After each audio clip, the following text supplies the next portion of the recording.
Hello, everyone. Thank you for joining this morning, I guess afternoon now.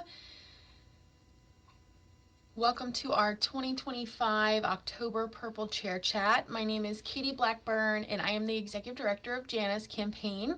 Thank you for joining us. Domestic violence is often thought of as a silent or a private issue when the reality is it is so much deeper and affects so many folks. Families, children, and communities are impacted as a whole when we discuss domestic violence and when domestic violence occurs in our communities. So, again, thank you all for taking time to listen today. Our intention is that we will recognize October as Domestic Violence Awareness Month and shine a light on the issue. So, we hope that you can leave here maybe with some new education on the topic and aware of the resources that are available to you. So our Purple Chair Chats are live conversations meant to educate, provide skills, and instill values necessary to combat and prevent the issues of relationship violence. These discussions are used to raise awareness of the violence actively happening in our communities, teach people how to be active bystanders, so see something, say something, promote healthy relationships, and develop new social norms that encourage a healthy society overall.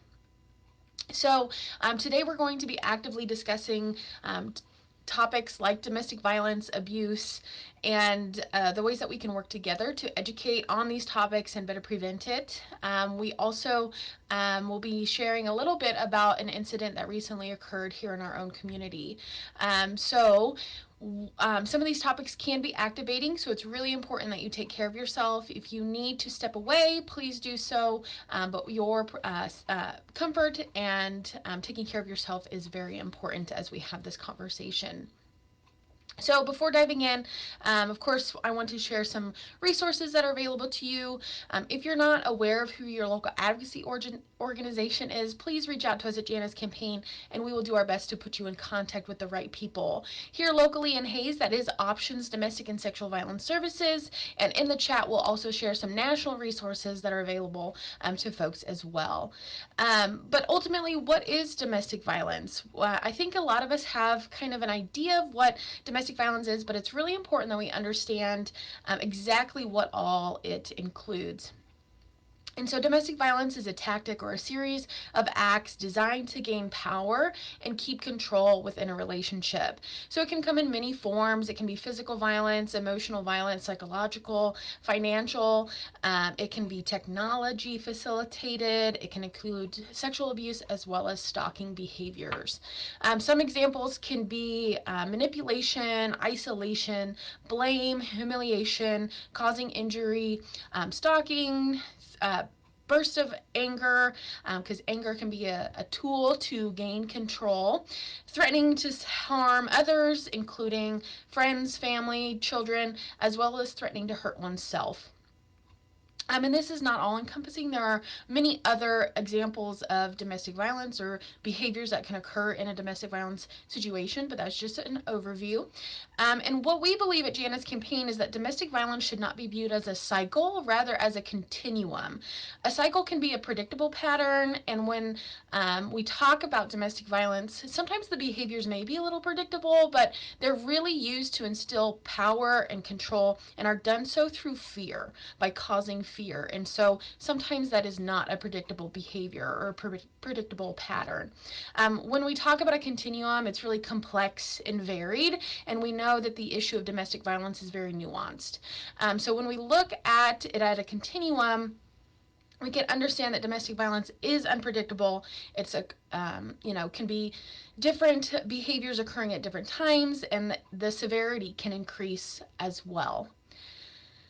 So millions of people are impacted by domestic violence each year, and women are disproportionately affected. So while abuse can happen in many ways, we also know that there are factors that can increase lethality.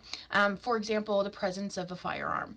This means that those who are responding to instances of domestic violence, like first responders or police officers, there can be an increased risk of lethality, and we'll discuss a little bit more about that in a second. We know that women of color are the highest, are impacted at the highest rate, the 2 to 3 times more likely than white women. Victims of domestic violence often experience significant economic costs. So we know that collectively, victims lose about 8 million paid workdays each year. And approximately 15.5 million children witness domestic violence in the U.S. each year as well. So we can see that these issues really do impact everyone at the community level. So I mentioned that we would discuss an incident that recently occurred here in our own community. Um, there was an officer involved fatality, and we wanted to highlight the connection and the increased risk of lethality when law enforcement is responding to incidents of domestic violence. So there often law enforcement officers are often first on the scene, and this can put them at a high risk position, especially when weapons are present. And so proper training through lethality assessments, de-escalation, situational awareness, and understanding domestic violence dynamics are critical for both officers but also the survivor of domestic violence. So we do know that about 13.9% of domestic violence incidents that include, let me start that over. We know that about 13.9% of incidents where an officer has been shot, an officer involved shooting, is due to responding to a domestic violence call. Domestic violence also accounts for about 15% of all violent crime and is estimated to have around 1,300 deaths annually. And so this issue truly is happening at high rates and has tragedy and devastating impacts.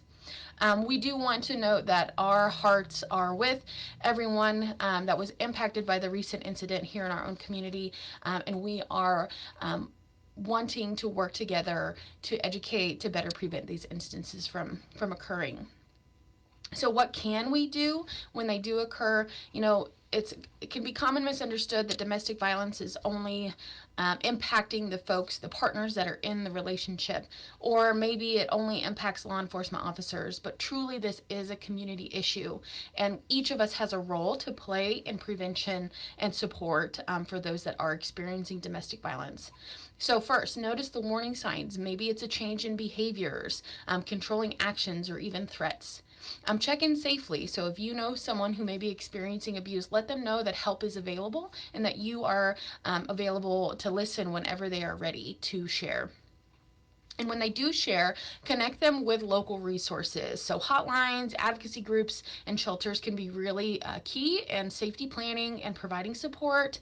And then also advocate for education and training. So support programs that provide training and education to young people, to community members, including first responders and various organizations and corporations within each communities. So if you know someone that is experiencing domestic violence, please offer them your support and connect them to the local resources. And then educate yourselves on the reality and the prevalence of domestic violence. It does happen everywhere in our country, and it can also happen in rural communities. To our neighbors, it can happen to our friends and our family. It really can happen to any of us. Speak out against victim blaming to help eliminate the stigma surrounding domestic violence, right? It's never the fault of the victim, and so we want to make sure that we're not placing blame on the victim when domestic violence is occurring.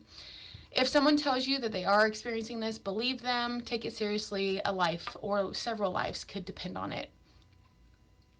Domestic violence is really complex, but there is hope. And when we educate ourselves, support survivors, and create a network of care, we can reduce harm and save lives. So each of us has a role to play, whether we're noticing those warning signs, speaking up safely, or connecting someone with help. We can prevent domestic violence. Thank you all for listening today. We hope that you took away one piece of information. Please feel free to share this information with your friends, family, and coworkers. The more we have these conversations, the more we can change within our community and with our own lives. The difference between speaking out and keeping it quiet can really be somebody's life.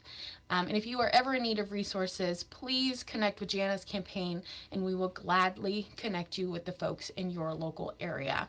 Again, we will drop those national resources in the chat. If you have any questions, feel free to reach out to us at Jana's campaign, and we will see you all in December for our next Purple Chair Chat. Thank you so much for joining today.